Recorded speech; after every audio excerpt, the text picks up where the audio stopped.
What did you learn about reading? Quickly, can anybody summarize? What have we learned about reading so far in our few classes? Reading.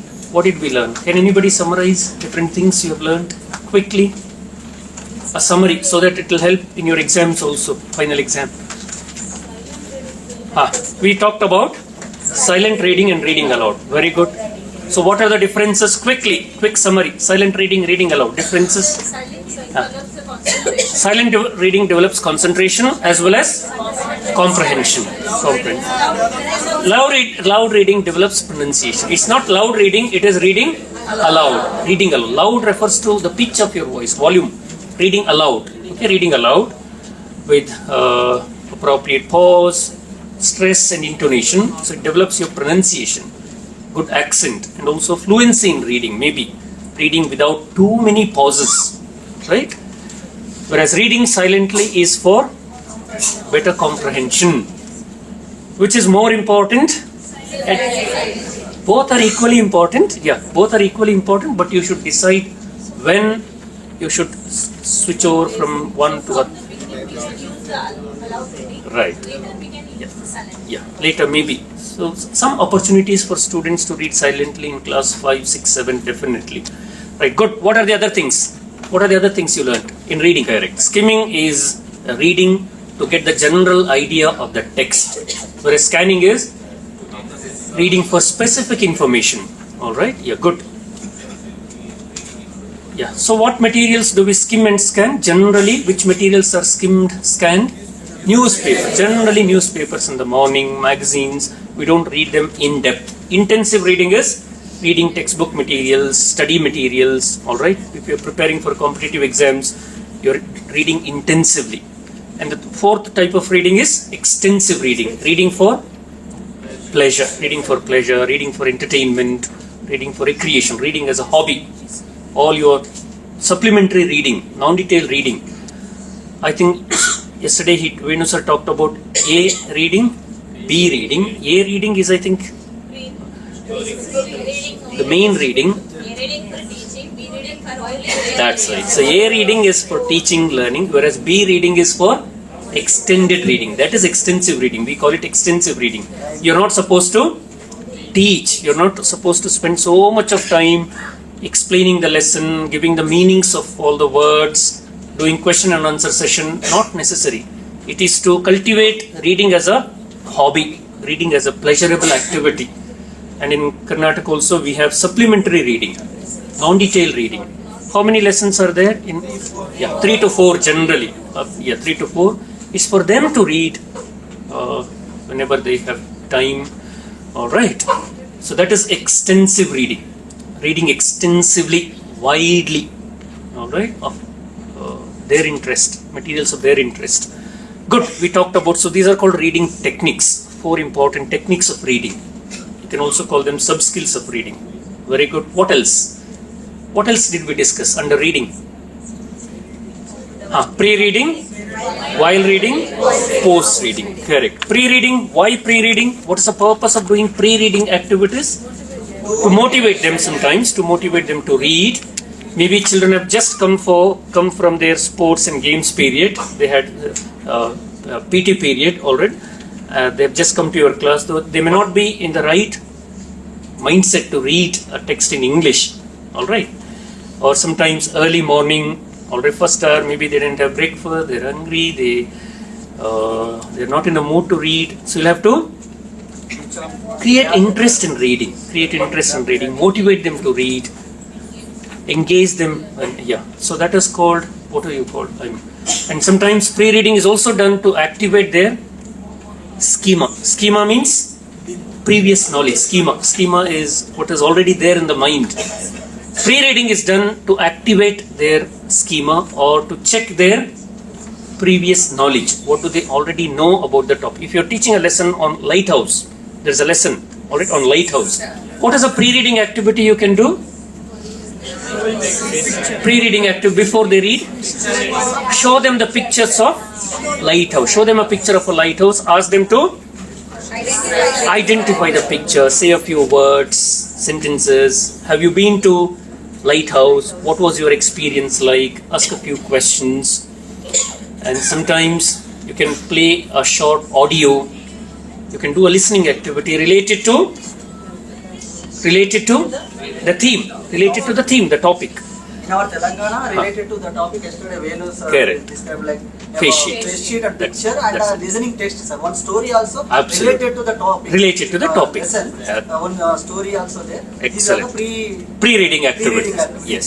So for your teaching practice also it's very important. Whoever is doing reading, skimming, scanning, reading authentic materials, begin with some interesting pre-reading activities. So listening, picture. You can also, in this age of technology, you can also play a short video. A short video you can show related to the topic. Is it possible? Do you have projectors and all that? No. You can show from your mobile. Yeah, you can show. Right? All right. That's right. So audios, videos, pictures, and then some small group discussions, brainstorming by asking questions on the topic. All these are pre-reading activities. Is it important to do pre-reading activities? Very important. All right. And then while reading is during reading. Who is reading? That is a problem. First students. Yeah. Who is reading? Students have to read. I mean, teacher reading, yes, of course. Teacher reading, yes. But ideally, the textbook, who is the textbook for? Who is it for? It's for students. In one group, I asked teachers, who is the textbook for? Sir, textbook is for teachers. This is not for teachers. It is their material. It's their reading material, their learning material. You are using it for teaching, unfortunately. All right. Yeah, but yes, you can use many other materials. Textbook is just one tool, one resource. We say textbook is a pretext. Text is a pretext to teach reading. All right. So it is their material. So in many schools, I think even teachers don't get a copy of the textbook. You don't get a copy, do you? No, because it's not for you. It is for them to read, okay, to practice language. So it's their material, and then while reading they will be reading. Of course, teacher has to help. You have to scaffold their reading. That can be done in many different ways. All right. So what do we do generally during reading? What do we do during reading? Give chance to students to read and They underline the difficult words. They'll underline. They'll find out meanings from a dictionary. That's right. Correct. So identifying new words, underlining keywords, while reading they'll make notes. All right. Maybe they'll also frame some questions on the text, and the teacher will ask questions. All these are during reading activities, while reading activities. Post reading, checking their higher level skills, not asking factual questions, not just text-based questions. Scaffold reading and Correct. the collaborative reading. Group discussion, absolutely. Collaborative reading, While reading, yes. Group discussion based on the text, asking higher level questions. Again, Bloom's taxonomy, I think Pooja madam has discussed. While reading, you'll ask which type of questions? Yeah, knowledge based, comprehension based. After reading, what type of questions? Analytical, evaluative, inferential, and critical thinking questions. Yeah, answers they can give in their mother tongue, doesn't matter, but you should ask higher level questions to develop thinking skills. All right. Is it pre, while, or post reading? Post reading. Post reading activities. Post reading is also when we integrate other skills. You can ask them to write, you can ask them to speak, make individual presentations, group project work you can give, follow-up work can be given. All right. Yeah, good. What else? So these are called stages of reading. Teaching reading. How to teach reading at the primary level. What else under reading? Anything else under reading? How we develop reading among the students. For example? Using the rappers or advertisements. Correct. How to use other materials in the classroom to develop reading. Correct. Very good. How to develop foundational reading. You can call it foundational reading. Beyond the textbook. Yeah, going beyond the textbook and using real life materials. All right. Like newspapers, magazines, wrappers, notices, and other materials. Very good. Very good. Next. We also learned how to use pictures in the classroom to develop basic reading skills. If you look at the module, for example, there are lots of pictures given. In the beginning, session 1 actually, session 1 says, I think again Pooja madam has discussed this particular lesson, Nina and the sparrows, little sparrows. So there are 4 pictures related to this story. Pictures are jumble, put them in a sequence and tell the story. Anybody who can put them in a right sequence? 4, 5, 1, 3. You already done it? Yes, sir. 4, 5, 1. Okay, all right. 4, 5. We don't know which is 4, which is 5. That's all right. Yeah. Can somebody tell a story based on the pictures? Tell a story based on these pictures. Okay. Yeah, it's from NCERT. Marigold textbook. Class? Third standard. Yes. Nina and the sparrow. Who will tell me the story quickly? So students have to look at the pictures, put them in a sequence. They can do it in small groups. And then they have to describe the pictures and tell a story. So who will tell the story? Look at the pictures and construct a story. Alright. This is again, see, they can do it before reading. So is it pre-reading or while reading? This one. Pre-reading. Teacher will give pictures, ask them to build a story. They'll tell a story, then you can ask them to read the lesson. Okay, Lena is happy again. So what's the first picture? First one is Nina is sad. Next, mother asks her why. Then Lena does not want to leave the baby sparrows alone. Then mother says we leave the window open. Nina is happy again. See, that's all. Very simple story. But the lesson, if you look at the lesson, it runs into some 2 pages, I think. 2 pages. Very interesting lesson. You can do it as a pre-reading activity, picture reading, alright, picture with sentences, right, good. So what you can do is, you can prepare big books like this. If you have the lesson, which is in 2 pages, you can draw pictures and make a big book. So each page of the big book will have a picture and a sentence. So maybe 5 pages of big book. So that's what's given here. Minimize the story to maximum of 6 to 8 lines. Select appropriate pictures. Page number 16. Select appropriate pictures. Prepare an activity sheet or prepare a big book. Alright. And next is, there is another story. Actually, we don't have time to do all this, but otherwise, the same story, you have an audio of the story which is available on YouTube. There is a very interesting video of the story, same story. Which story is this? The North Wind and the Sun. Does anybody know the story? What happened between the North Wind and the Sun? Wind and the Sun. Does anybody know? They quarreled one day. For what? Who is more powerful? They quarreled. Can somebody stand up and read it aloud? Who would like to read it aloud? Had a quarrel one day. Begin with the title. 1, 2, 3. North Wind and the Sun. The North Wind and the Sun had a quarrel about which of them was stronger. While they were disputing with the much heat and bluster, a traveler passed along the road wrapped in a cloak. Let us agree, said the Sun, that he is the stronger who can strip the traveler of his cloak. Very well, rolled the North Wind, and once shall the cold howling past against the traveler.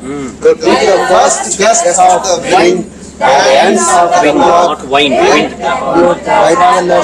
Travelers, but immediately closely around him, and the harder the wind blew, the tighter he held it to him. The north wind tore at the clock, but all his efforts were in vain. When the sun began to shine, at first his leaves were gentle, and the after the cold of the north wind. The substance rock let it and rose from his shoulders. The sun's rays grew warmer and warmer. The man took off his cap and mopped his brow. At last he became so heated that he pulled off his cloak and to escape the blazing sunshine, threw himself down in the welcome shade of a tree by the roadside. Well done. Very good. Very good. All right. Without practice, you've done it. Excellent. Very good. All right. So this is called chorus reading. Reading in chorus. All right. Reading in chorus with the same pause intonation. And also, you can do many things like, for example, the teacher can read the lesson aloud with mistakes. I'll make mistakes while reading. Deliberate mistakes. Students have to correct the mistakes. When I read, you have to correct me, just to check whether you're able to concentrate or not. For example, I'll make some mistakes, you should correct me. Okay. The north wind and the sun. The north wind and the sun has a quarrel about. Had a quarrel. Okay. Had a quarrel about which of them was the stronger. While they were disputing with much cold and bluster, heat, okay, heat and bluster, the traveler passed along, a traveler passed along the road wrapped in a cloak. Let's agree. Let us agree, said the sun, that she is the stronger. Oh, not she. He. Okay, he is the stronger who can strip that traveler of his cloak. Very well, growled the south wind. North wind. Okay, and at once sent a hot, cold, howling blast against the traveler. With the second gust of wind, first gust of, okay, so like this, all right, teacher will make mistakes, so students will pay attention. They have to correct all the mistakes. Can they do that? Yes, of course, right. Yes, right, that's it. Okay, like this. Next. So different, one group will practice reading aloud in chorus. Second group 2, they'll read and narrate the story. Okay, same thing, they'll narrate as a story in parts, different parts, alright? Group activity. And third group, they'll present the same text in the form of a conversation. Yeah, one of them will play the role of the sun and the other the north wind. They'll present it as a conversation. And one more group, maybe they'll enact the story. Can they present a role play? Yeah, very good, they can. They can act like a north wind, shh, and all that. They do it beautifully, yes. And so how many characters do you have? If it is three characters, the north wind, the sun, and the traveler. Who is the most important character? The traveler. Okay, the traveler removes his cloak and all that. You can enact it. And maybe another group can mime the story, just miming. You're not going to speak, miming the story. Okay, so something like that. Yes. So that's another activity. Same story, they can present it in different ways. All right, as a harikatha sometimes. If you know how to do harikatha, yes, you can present it in the form of harikatha, audio, in the form of a role play. All right, a picture description. Maybe some students can draw pictures and narrate the story. Yes, all that is possible. Okay. Next. So try to apply this to any of your lessons. So next page, follow-up is the facilitator divides the class into 4 groups and assigns a lesson. Maybe you can choose a lesson from your own textbooks and think of such activities where, for example, class 6 students, you can have 4 groups. So group 1 will read the text with expressions. Group 2 will narrate the lesson as a story. Group 2 will present it as a conversation. Can you do this with your own textbook lessons? Yes. Yep. Right. Next is again about picture reading. So there are pictures given along with description. So first one is group 1. So maybe here we have 6 groups. So group 1, please look at the first set of pictures. What you should do is each group is given a picture selected from the textbooks of grade 3. So read the picture, then read the statements given below and write if the statements are true or false. Read all the descriptions, choose the accurate description. Okay, first one, there are 5 people in this picture. True or false? True. It is a medical shop. No, it is a clothes shop. Okay. Nina is smiling. No, she's sad actually. The man is looking at the shoes. The man is looking at the shoes. Shoes, okay, maybe, yes, right. Nina's mother is wearing a chudidar. Oh, she's wearing a sari. Nina has purple ribbons on her plates. Oh, purple you can't see, black in color. Purple, is it purple? Yes, it is. Yes, yes. Nina's mother has a purse in her hand. Is it a purse or a bag? Bag. It's a bag. She has a bag in her hand. The two ladies in the shop are wearing pants and t-shirts. No, they're wearing chudidar. There are many clothes displayed in the shop. Yes. Nina has a bangle on her left hand. Yes, right. Now, based on the true statements, you should write a short description, or you should describe the picture based on those true statements. So that's how you can scaffold. Children cannot construct sentences based on the pictures. So you are giving them statements, but in the form of a puzzle-like. It's called problem solving. All the statements are not true. Some statements are false. Students have to read and say which are false, and then they have to describe the picture. Can you describe the picture? This is a picture of a cloth shop. There are 5 people in this shop. Nina is sad. She wants something from her mother. Then that's right. Yeah. Maybe the man doesn't want to buy anything. All right. So something like you can describe the pictures and make a story. Good. Next one, group 2. So like this, give them pictures, but not just pictures. Give a few sentences also. So that is scaffolding. Right. So that's group 2. Next one, next set of pictures. Read the picture and then read all the descriptions. How many descriptions are given? No, next one. Next one. Group 2 is over. No, that's your homework. Do it later. That's your homework. Next one. Group 1 again. There's one picture. How many descriptions? 4 descriptions. Read all the 4 descriptions and say which is the most accurate description of the picture.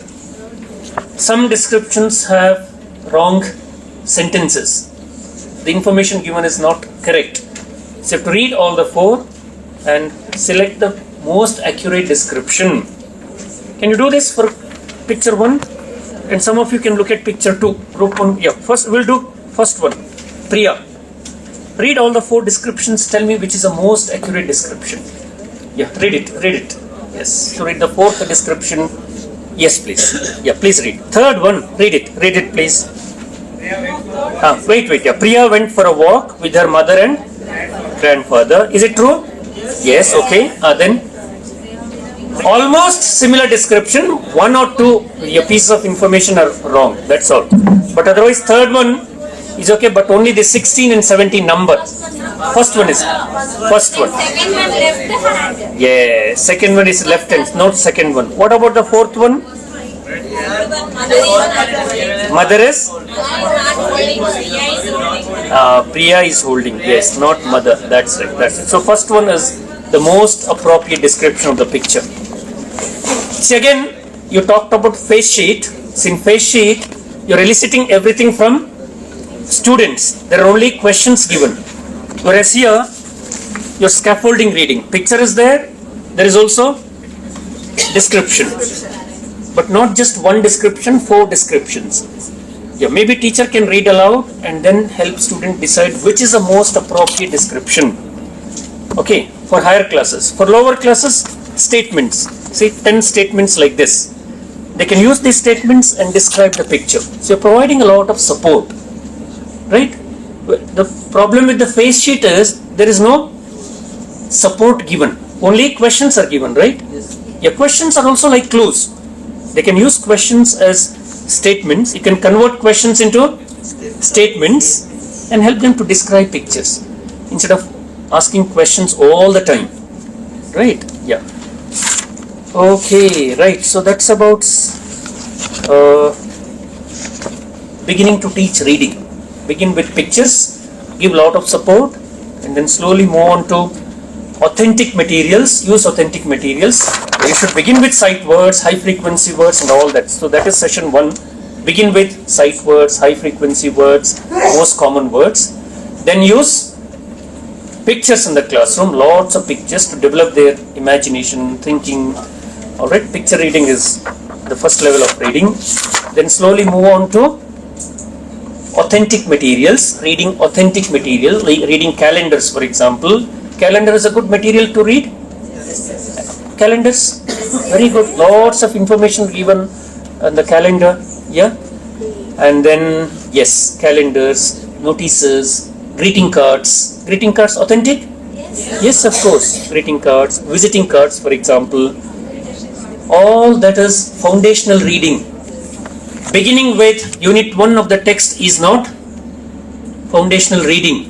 Alright, textbook is at a much higher level. So if you're doing foundational reading, you should begin with alternative text, alternative materials, reading cards and things like that. Alright. And then you can slowly move on to reading printed materials like short stories. Alright. There are many. Story Weaver. Has anybody heard about Story Weaver? Yes, sir. Yeah. Can somebody share it in the group? Can you share the link? Already shared? Okay, good. Yes, right. So there are stories for level 1, level 2, 3, level 4. Not only in English, you'll have stories in Telugu, Kannada, Malayalam, Tamil. Excellent website to develop reading skills. You can download and use them offline. You don't need internet connection also. Even we got the Antenna pad, audios, correct, yes. Alright, so then we talked about here robot teachers, then about case study, Mr. Govind and who is the other one? What does Mr. Govind do in his classrooms? He practices reading aloud. Who is the other teacher? Nandini. Mrs. Nandini develops good reading routines. What does Nandini do? What is so special about Nandini? What are some important concepts from Nandini's case study? She uses reading buddies in her classroom, pairing students, and then reading logs. She also uses big books in her classroom. She involves parents in reading aloud sessions, very good parents.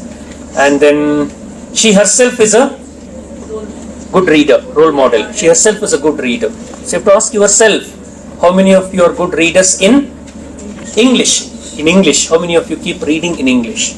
Right?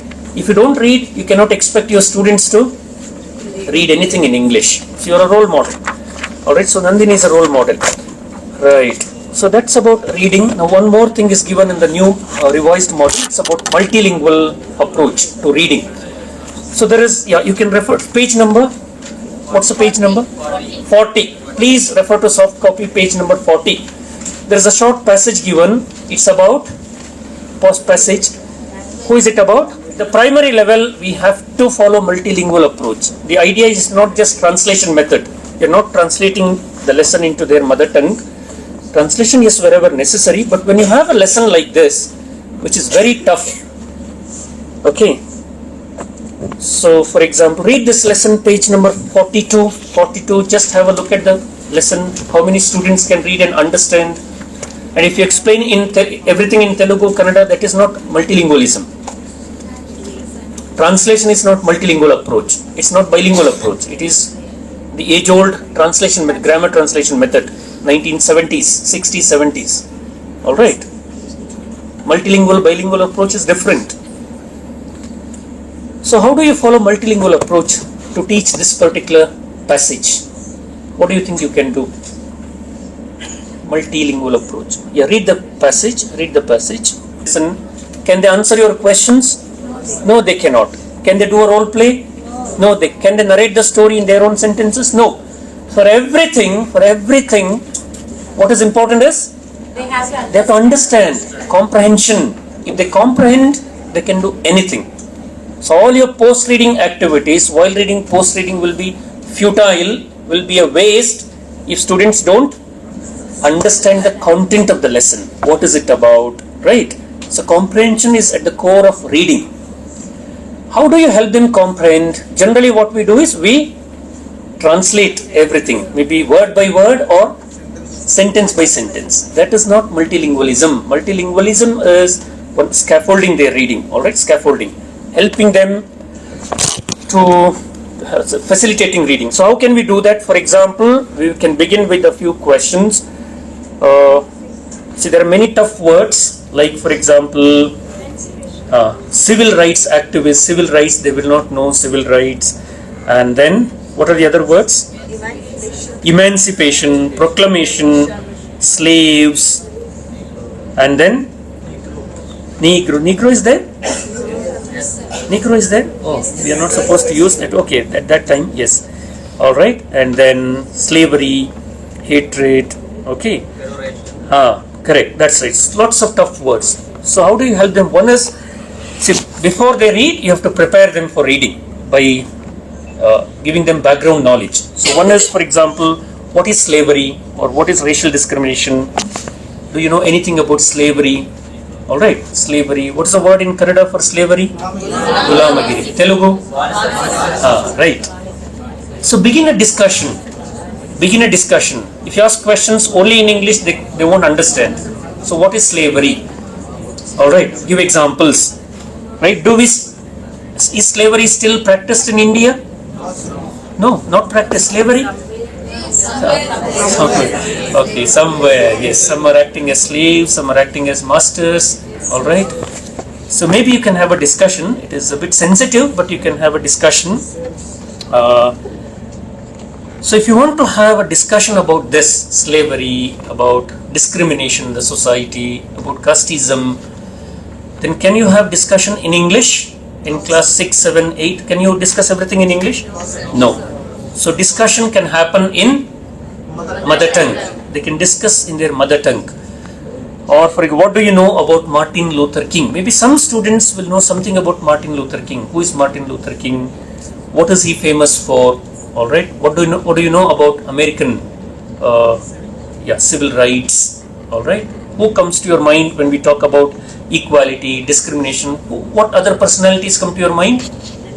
Nelson Mandela. Obviously, Nelson Mandela, who fought against slavery. Mahatma Gandhi ji, who fought for equality. Jyoti Babu Phule. Right. So give all. So students will give examples and they'll talk about this in their own languages. So when we say multilingualism, it doesn't mean teacher will use only Kannada in the class or only Telugu, because your classroom may be a multilingual classroom. There may be children, even if there is one child who doesn't understand Kannada. In Bangalore, many schools are multilingual in nature. There are Tamil speaking children in a Kannada medium class, Urdu speaking children in a Kannada medium class, or if it is English medium, you have students speaking other languages, migrants, Oriya speaking child, Hindi speaking children. Alright, you have many such schools in Bangalore, in your own places for example. So is your class monolingual, bilingual or multilingual? Many classrooms are bilingual. Children come from maybe one language background, all of them can speak Telugu. Maybe some classrooms are multilingual. There may be children who speak other languages, tribal languages. They may not be able to read and write in the state language, dominant language of the state, which is Kannada, Telugu, right? So if the classroom is multilingual, it's very important to follow multilingual approach. Multilingual approach means it's not that teacher alone uses their languages. You should respect their languages, all right? You should allow them to use their own languages. Only then you can enhance classroom participation. If you don't allow them to use their languages, what will happen? Classroom will be, they'll not show interest. They'll slowly lose interest, they'll drop out, they'll withdraw from classroom participation, all right? They can't perform well and they'll drop out, for example. So multilingualism is all about respecting different languages. When we say language, it reflects their culture. It reflects their culture. So talking about their lifestyles, their food habits, language is also, if they don't participate, it's like you are not recognizing their presence in the classroom. All right. Language is a matter of my identity. When you allow me to speak in my language, it gives me an identity. All right. Many students don't have any identity in the classroom. They don't have any identity. We just treat them as a mass. All right. So if they don't know English, if they can't speak in English, they have to keep quiet. They have to keep quiet. Because my classroom, English only classroom. If you know English, you can participate, you can speak. Otherwise, yeah, corner of the classroom, keep quiet. Is that good? No, that is a discriminatory practice. It is exclusivist stuff. You're excluding many children from your classroom activities by saying it's English only classroom. I'll use only English. Many English medium schools, they follow English only approach, teaching English through English. Now we say you cannot teach English only through English. Teach English through other languages. Mother tongue is a great resource. It is not a crime to use mother tongue in the classroom. It is an asset. It is a blessing, because mother tongue gives them an identity. All right. So when we say their language, it's also their culture, their food habits, their lifestyle, their religion, their caste. You should respect. When you respect their languages, it's like respecting their cultures, respecting their background. They may have many stories to share related to your lessons. All right. One lesson, maybe they have just because they don't know English doesn't mean they know nothing. Their mind is blank. Is their mind blank? They come with rich life experiences. So multilingualism allows us to share their life experiences, relating the text to their life, to their culture, to their religion, right? Yeah. So that is multilingualism. There are many things to discuss. You may not understand, teacher doesn't have to understand, but at least recognizing their presence, recognizing that there are different languages in the classroom, you should recognize. That is enough in the beginning. Then maybe slowly they'll bring their own reading materials, they'll start writing. If you say writing only in English, they will never write. They'll just copy from the blackboard. Alright, they'll copy. If you allow them to write in their languages, they'll start writing. They'll make honest attempts to read, write and speak. So what is more important? If you say write only in English, they will not write. So not writing or writing something in their mother tongue, which is better? Something is better than nothing, right? Slowly they will code switch. They'll mix both the languages slowly. They'll begin in English, they'll switch over to their mother tongue. So there are many years to learn English. So when they go to high school, maybe they'll be able to write everything in English. So don't be in a hurry. Don't expect everybody to write everything in English, everybody to speak only in English. Accommodate everyone, give them their own time. All right. So that is it is. In our school, sir, many Bihari people and those who are coming for the plantation work, Yeah.